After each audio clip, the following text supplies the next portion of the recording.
আসসালামু আলাইকুম। আজকে আমরা ডায়াবেটিসের ম্যানেজমেন্ট নিয়ে বলবো। তো ম্যানেজমেন্টটাকে আমরা দুই ভাগে ভাগ করতে চাই। একটা হচ্ছে নন ফার্মাকোলজিক্যাল, এরপর হচ্ছে ফার্মাকোলজিক্যাল। নন ফার্মাকোলজিক্যাল ম্যানেজমেন্ট, এটা দিয়ে আমরা শুরু করব। আমরা বলেছি এর আগে লেকচারগুলোতে ডায়াবেটিস কিছু পেশেন্টে বেশি হয়, যেমন যারা ওবেস, যারা ফিজিক্যালি ইনঅ্যাক্টিভ বা হচ্ছে ফিজিক্যাল অ্যাক্টিভিটি কম, সেডেন্টারি লাইফস্টাইল করে তাদের। তাহলে আমাদের ফার্মাকোলজিক্যাল নন ফার্মাকোলজিক্যাল ম্যানেজমেন্টের মধ্যে যেটা আসবে, প্রথমে পেশেন্টকে বুঝাইতে হবে। হ্যাঁ, এটাকে বলা হয় হেলথ এডুকেশন, এক নাম্বার। দুই নাম্বার হচ্ছে তার ডায়েটটা চেঞ্জ করতে হবে, ডায়েটারি মডিফিকেশন। কারণ আমরা দেখতেছি ডায়াবেটিস মানে হচ্ছে তার বডিতে কার্বোহাইড্রেট ওভারঅল বেড়ে যাচ্ছে। সো সে যে খাবারটা খাবে কার্বোহাইড্রেট কম থাকবে, প্রোটিন অ্যান্ড ফ্যাট বেশি থাকবে। ফ্যাটের মধ্যে আনস্যাচুরেটেড ফ্যাটি অ্যাসিড যেটা, ওইটা সে খাবে, কারণ স্যাচুরেটেড ফ্যাটি অ্যাসিডগুলো আমাদের হার্টের জন্য ক্ষতিকর। এরপর হচ্ছে যে পেশেন্ট এক্সারসাইজ করবে। বলা হচ্ছে যে 150 minute per weeks moderate types of exercise enough. Okay. এরপরে পেশেন্টের যদি কোনো ধরনের স্মোকিং অ্যান্ড হচ্ছে যে অ্যালকোহল হিস্ট্রি থাকে, সেগুলো হচ্ছে অফ করবে। তাহলে cessation of smoking and alcohol intake. তাহলে এই জিনিসগুলো তাহলে আমরা আবার বলি, রিক্যাপ করি। নন ফার্মাকোলজিক্যাল মধ্যে কি বলেছি? এক নম্বরে বলেছি হেলথ এডুকেশন, দুই নম্বরে ডায়েটারি মডিফিকেশন, তিন নম্বরে বলেছি যে লাইফস্টাইল মডিফিকেশন বা এক্সারসাইজ, ওয়েট রিডাকশন করতে হবে, এবং last of all cessation of smoking and alcohol. Non pharmacological, একটা পেশেন্টের এখন ডায়াবেটিস হয়ে গেছে, তাহলে তাকে আপনার নন ফার্মাকোলজির সাথে ফার্মাকোলজিও দিতে হবে। তাহলে ফার্মাকোলজিক্যাল ম্যানেজমেন্টের মধ্যে এটা দুই ভাগে ভাগ হবে। একটা হচ্ছে ওরাল অ্যান্টি ডায়াবেটিক ড্রাগ, আরেকটা হচ্ছে যে প্যারেন্টাল। তো প্যারেন্টালের মধ্যে যেটা আছে এটাকে আমরা বলি নর্মালি ইনসুলিন। হ্যাঁ, ইনসুলিন যেটা আমরা টাইপ 1 ডায়াবেটিস মেলাটাস ইউজ করি, টাইপ 2তেও করি সিভিয়ার কেসে। আর যেটা টাইপ 2তে করি আমরা, সেটা হচ্ছে ওরাল দিয়ে শুরু করি। তাহলে আমরা আজকে প্রথমে আমরা ইনসুলিন মানে হচ্ছে টাইপ 1-এ যেটা আমরা ইউজ করি ইনসুলিন, এটা নিয়ে প্রথমে কথা বলবো। ইনসুলিনের মধ্যে কি কি প্রিপারেশন আছে, তা আমরা মোটামুটি এটাকে 4 ভাগে ভাগ করি। একটা হচ্ছে যে rapid acting, short acting, intermediate acting, long acting, 4টা। র্যাপিড অ্যাক্টিং হচ্ছে যেমন লিসপ্রো, অ্যাসপার্ট, গ্লুলিসিন। দেন হচ্ছে যে শর্ট অ্যাক্টিং, যেটাকে আমরা হিউম্যান ইনসুলিন বা রেগুলার সোলিউবল ইনসুলিনও বলা হয়, এটা হচ্ছে শর্ট অ্যাক্টিং। ইন্টারমিডিয়েট অ্যাক্টিং যেমন আইসোফানগুলো হচ্ছে ইন্টারমিডিয়েট অ্যাক্টিং। আর লং অ্যাক্টিং গ্লার্জিন, টিক্লোডিক, ডিটেমের, এগুলো হচ্ছে যে লং অ্যাক্টিং। তাহলে এই 4 ধরনের আমাদের কম্বিনেশন আছে। সো ইন্ডিকেশন অফ ইনসুলিন কি, এটা অনেক সময় জিজ্ঞেস করা হয় বা এটা আমাদের লাগবে। তো ফার্স্ট অফ অল ইন্ডিকেশন হচ্ছে টাইপ 1 ডায়াবেটিস মেলাইটাস। ওকে। 2 নাম্বার হচ্ছে যে আনকন্ট্রোলড টাইপ 2 ডায়াবেটিস মেলাইটাস, মানে হচ্ছে যে যেটা ওরাল অ্যান্টি ডায়াবেটিক ড্রাগ দিয়ে কন্ট্রোল হয় নাই বা অ্যাডভান্স হয়ে গিয়েছে টাইপ 2 ডায়াবেটিস, সেখানে আমাদের ইনসুলিন ইউজ করতে হবে। 3 নাম্বার হচ্ছে যে ডায়াবেটিস মেলাইটাস উইথ কমপ্লিকেশন। কী কী কমপ্লিকেশন আমরা এখানে বলবো না, কমপ্লিকেশনের ভিডিও এর পরবর্তীতে আসবে। 4 নাম্বার হচ্ছে যে pre operative or post operative diabetic patient. হ্যাঁ, একটা ডায়াবেটিক পেশেন্টের যদি অপারেশন করি, তার অপারেশন আগে এবং পরে, যেহেতু এটা একটা stressful condition. Diabetic patient in with severe infection, এটাও একটা স্ট্রেসফুল কন্ডিশন। তারপর হচ্ছে যে জিডিএমে আমরা দিই, যেমন ডায়াবেটিস যদি প্রেগনেন্সিতে হয়, জেস্টেশনাল ডায়াবেটিস মেলাইটাস যেটাকে বলি আমরা জিডিএম, ওখানে আমরা ইনসুলিন দিই। এরপর হচ্ছে যে আমাদের হাইপারক্যালেমিয়াতে, এখানে একটা প্রশ্ন চলে আসে, একটু অ্যাড করে নিই, যে জিডিএমে কেন দিই, তারপর হচ্ছে যে হাইপারক্যালেমিয়াতে কেন দিই। জিডিএমে যে বিষয়টা হচ্ছে, একটা পেশেন্টের যখনই হচ্ছে যে মায়ের, তাহলে জিডিএম মানে কি, সে প্রেগনেন্ট, তাহলে মায়ের হচ্ছে গ্লুকোজ বেড়ে গিয়েছে। জিডিএম স্পেশালি বলা হয় যে 24 উইক্সের পরে আমরা এটাকে ডায়াগনোস করি। যদি একটা পেশেন্ট ফিমেলের, সে প্রেগনেন্ট এবং তার 24 উইক্সের পরে আমরা তার ডায়াবেটিস পেলাম, তখন এটাকে বলে জিডিএম। 24 উইক্সের আগে যদি থাকে, এটাকে আমরা আসলে জিডিএম বলি না, মানে তার আগে ডায়াবেটিস ছিল, সে ডায়াবেটিস অবস্থায় এখন প্রেগনেন্ট হয়েছে, এই কন্ডিশনটাকে বলা হয়। আর জিডিএম মানে হচ্ছে তার প্রেগনেন্সি কারণে সে ডায়াবেটিস হয়েছে, এখন তার প্রেগনেন্সি যখন চলে যাবে, মানে সে যখন ডেলিভারি করে দিবে, তখন তার আর ডায়াবেটিসটা থাকবে না, এটাকে বলা হয় জিডিএম। তো জিডিএমে আমরা ইনসুলিন দিই, কারণ হচ্ছে ইনসুলিনটা প্লাসেন্টা ক্রস করতে পারে না। জিডিএমে আসলে কিছু অসুবিধা হয়, একটু বলে নিয়ে এগুলো। জিডিএমে যেটা হয়, জিডিএমে তাহলে মায়ের শরীরে কী হয়ে যাবে, গ্লুকোজ বেড়ে যাচ্ছে, এই গ্লুকোজ প্লাসেন্টা ক্রস করতে পারে, তাহলে গ্লুকোজ প্লাসেন্টা ক্রস করবে, ক্রস করে বাচ্চার শরীরে যাবে, তাহলে বাচ্চার শরীরে হাইপারগ্লাইসেমিয়া হবে। এই গ্লুকোজগুলা বিটা সেলকে, বাচ্চার বিটা সেলকে স্টিমুলেট করবে, বিটা সেল থেকে ইনসুলিন রিলিজ হবে বাচ্চার বডিতে। সেই ইনসুলিন, আমরা জানি ইনসুলিন একটা অ্যানাবলিক হরমোন, প্রোটিন লিপিড এগুলো বাড়ায় দিবে, আলটিমেটলি বাচ্চাটা বড়সড় হবে, এটাকে বলা হয় macrosomic baby, weight greater than 4.5 KG. তাহলে জিডিএমে ম্যাক্রোসমিক বেবিটা হয়, ওয়েটটা বেড়ে যায়। এটা নাকি এখানে কিন্তু যে জিনিসটা আমরা যে ইনসুলিনটা দিচ্ছি, তাহলে সেজন্য আমরা ইনসুলিন দিই, ইনসুলিন কিন্তু তার প্লাসেন্টা ক্রস করে যাচ্ছে না, এখানে মায়ের যে গ্লুকোজ, এই গ্লুকোজগুলো যাওয়ার কারণে আসলে তার আলটিমেটলি বাচ্চার প্যানক্রিয়াস থেকে ইনসুলিন সিক্রেশন হয়ে ম্যাক্রোসোমিয়াটা হচ্ছে। ওকে, এটা অনেক সময় জিজ্ঞেস করে। আর যেটা হাইপার ক্যালেমিয়াতে কেন দিই, ইন দিয়ে মনে রাখবো, ইনসুলিন পটাশিয়ামকে ইন করে, কোথায় ইন করে, সেলের মধ্যে। তাহলে হাইপার ক্যালেমিয়া যদি হয়, হাইপার ক্যালেমিয়া এর অর্থ হচ্ছে কি, ব্লাডে হচ্ছে পটাশিয়াম বেড়ে গিয়েছে, তাহলে পটাশিয়ামকে আমার এখন কমাইতে হবে, কমানোর জন্য তাহলে সে সেলে ঢুকাই দেবে। অ্যাজ লাইক এস হাইপারগ্লাইসেমিয়া, হাইপারগ্লাইসেমিয়াতে যেমন হচ্ছে ইনসুলিন গ্লুকোজকে সেলের ভিতরে ঢুকিয়ে দেয়, সেম হাইপারক্যালেমিয়াতে ইনসুলিন পটাশিয়ামকে সেলের ভিতরে ইন করে দিবে, সেই জন্য আমরা ইনসুলিন হাইপারক্যালেমিয়াতে ইউজ করতে পারি। এখন ইনসুলিন দিলাম, ইনসুলিন দিলে কি সমস্যা হবে, complication of insulin very much important, এটা লাগবেই। প্রথমে এক নম্বরে যেটা বলতে হবে মোস্ট কমন, সেটা হচ্ছে হাইপোগ্লাইসেমিয়া। বলা হচ্ছে একটা ডায়াবেটিসের পেশেন্ট মারা যায় হচ্ছে হাইপোগ্লাইসেমিয়ার জন্য। তো এটা মনে রাখতে হবে, কারণ হাইপোগ্লাইসেমিক কোমা হয়ে যেতে পারে, অর্থাৎ আমি তাকে ইনসুলিন বেশি দিলাম, তাহলে তার হাইপোগ্লাইসেমিয়া হয়ে যাবে, হাইপোগ্লাইসেমিক কোমা হয়ে যাবে। So most common hypoglycaemia. Okay, 2 নম্বরে বলা হচ্ছে যে ইনসুলিন আরও অনেক কাজ করতে পারে, যেমন হচ্ছে ইনসুলিনের মাধ্যমে আমাদের ওয়েট গেইন হতে পারে, শর্ট টার্মের জন্য হচ্ছে যে আমাদের বডিতে সল্ট অ্যান্ড ফ্লুইড রিটেনশন করতে পারে, সেই জন্য হচ্ছে এটা করা যায়। আর আরেকটা বিষয় আছে, আমরা যে জায়গায় ইনসুলিনটা দিই ওইখানে হচ্ছে যে বারবার ক্রনিক্যালি ইনসুলিন দিতে দিতে ওইখানে হচ্ছে একটা চেঞ্জ হয়ে যায়, এটা হয় লিপিডে একটা চেঞ্জ হয়, হয় লিপিড বেড়ে যাবে, না হলে কমে যাবে, এটাকে বলি লাইপোহাইপারট্রপি অর লাইপোঅ্যাট্রপি, লাইপোহাইপারট্রপি বা লাইপোঅ্যাট্রপি, দুটাকে একত্রে বলা হয় লাইপোডিস্ট্রপি। তাহলে লাইপোডিস্ট্রপি হতে পারে। তারপর ইনসুলিন দেওয়ার পরে ওখানে লোকাল অ্যালার্জি হতে পারে ওখানে। দেন হচ্ছে ইনসুলিন, যেহেতু আমরা এটা তো অনেক সময় হচ্ছে যে ইনসুলিনটা তৈরি করা হয় অন্য প্রজাতি থেকে, সেক্ষেত্রে ইনসুলিনের জন্য একটা অ্যান্টিবডি তৈরি হতে পারে, এটা করা হচ্ছে আর কি। তাহলে আমরা কি বললাম কমপ্লিকেশনের মধ্যে বললাম হচ্ছে হাইপোগ্লাইসেমিয়া হতে পারে, তারপর হচ্ছে যে ইডিমা হতে পারে, ইডিমার জন্য ওয়েট গেইন হতে পারে, এরপর হচ্ছে লাইপোডিস্ট্রফি হতে পারে, লোকাল অ্যালার্জি হতে পারে, এগুলাই। আর হাইপোক্যালেমিয়া হতে পারে যদি আমরা ইনসুলিন যদি অনেক বেশি পরিমাণে দিয়ে দিই, একটা পেশেন্টে যদি নর্মাল পটাশিয়াম থাকে, ইনসুলিন বেশি দিয়ে দিলাম, হাইপোক্যালেমিয়া হতে পারে। তাহলে এইটা ছিল আমাদের ইনসুলিন নিয়ে মোটামুটি।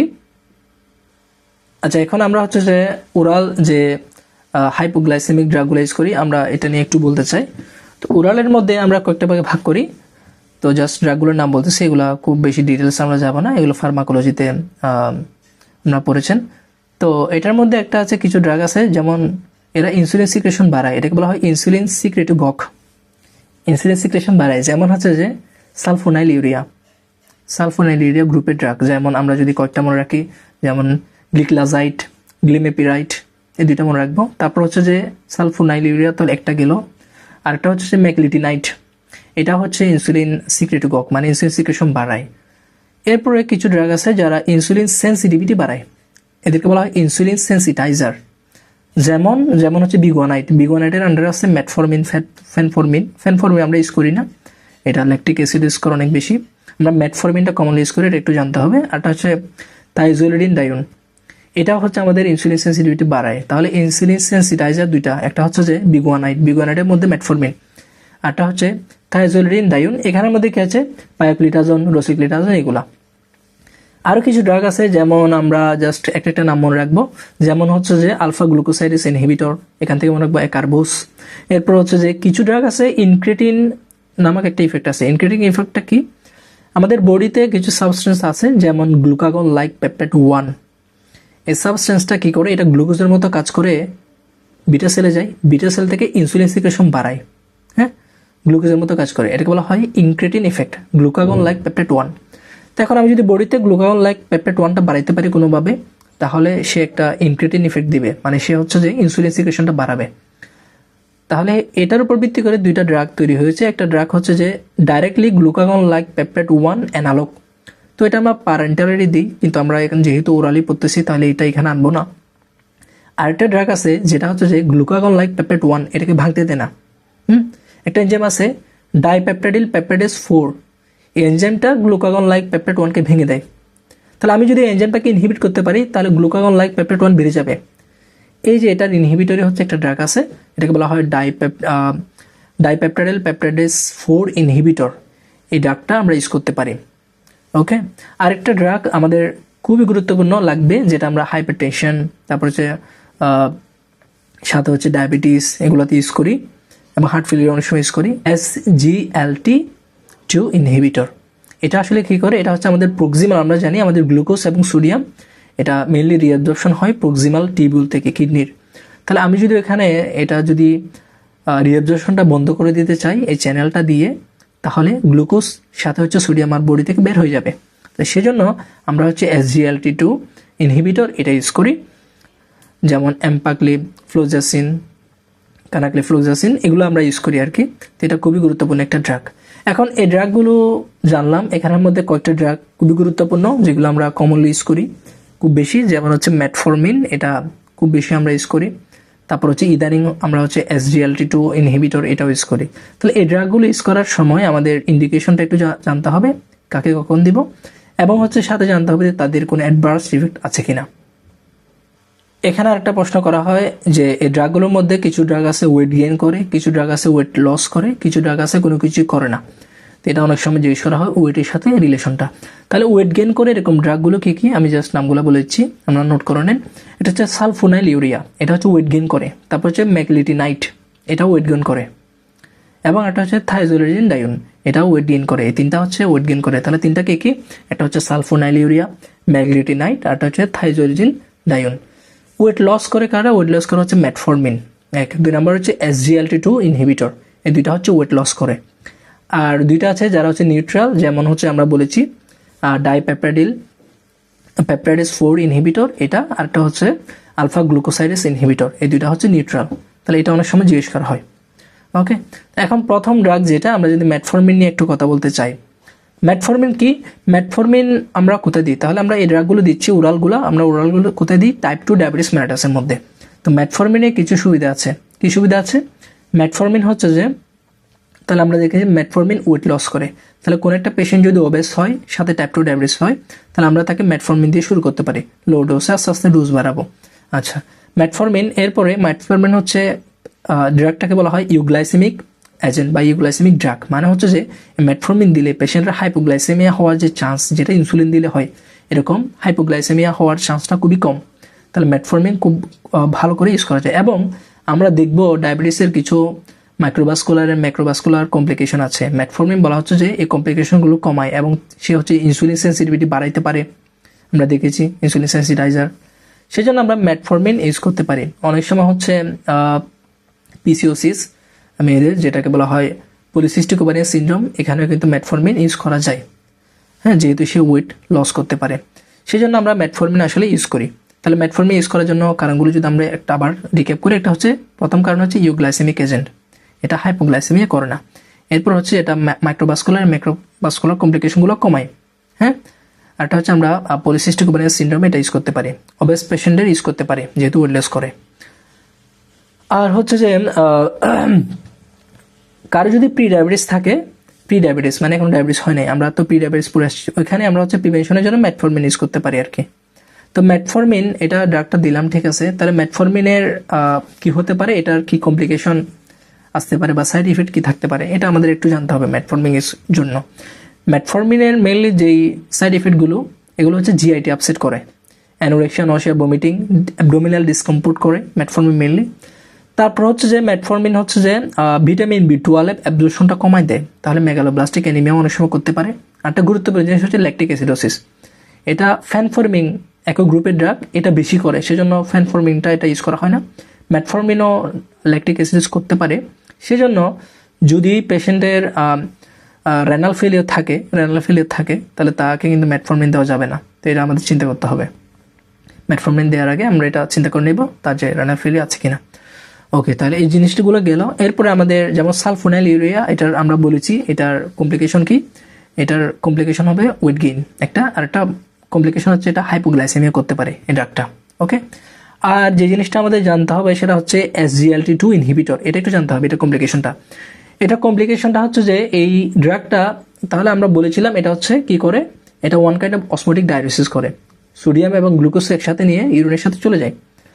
তাহলে এখানে আমরা বলেছি যে ডায়াবেটিক পেশেন্ট যারা, তাদের একটা সিমটম হচ্ছে যে সে বাইরে থেকে সুইট জাতীয় খাবারগুলো খেতে চায়, তার বডিতে এমনি সুইট বেশি, বাইরে থেকে আর সুইট জাতীয় খাবার খেতে যাচ্ছে, তাহলে সুইটের প্রতি তার একটা ভালোবাসা। ঠিক সেম আমাদের যে micro organism, bacteria, fungus, virus, এদেরও সুইটের প্রতি একটা কি আছে, ভালোবাসা আছে। এখানে যেহেতু ইউরিন দিয়ে চলে যাচ্ছে, সো ইউরিনারি ট্র্যাক্ট ইনফেকশন হওয়ার চান্স বেশি। ফাঙ্গাল ইনফেকশন যেমন ক্যান্ডিডা দিয়ে হতে পারে, ভেজানাল ক্যান্ডিডিয়াসিস হতে পারে, হ্যাঁ, এই ডিজিজগুলো হতে পারে। তাহলে কারো যদি ইউটিআই থাকে তাহলে তো আমরা এই ড্রাগটা দিতে পারবো না, কারণ তার অলরেডি ইউটিআই আছে। তাহলে দেখা যাচ্ছে কীভাবে বুঝবো আমরা, SGLT2 ইনহিবিটর দিলাম একটা ফিমেল পেশেন্টকে, যেহেতু ইউটিআই ফিমেলের কমন বেশি, সে দেখা যাচ্ছে ভেজানাল ইচিং বা এগুলো নিয়ে আসতেছে, তাহলে আমরা চিন্তা করবো কী হলো, তার হচ্ছে যে SGLT2 যেটা এটার ইনহিবিটর, এটার কমপ্লিকেশন ডেভেলপ করে, ইউটিআই বা হচ্ছে ভেজানাল যে ইনফেকশনগুলো এগুলো ডেভেলপ করতেছে। তাহলে মোটামুটি আমরা বললাম আমাদের যে ড্রাগ নিয়ে আজকের এই আলোচনাটা ছিল। আশা করি সবাই বুঝতে পেরেছেন। সবাইকে ধন্যবাদ।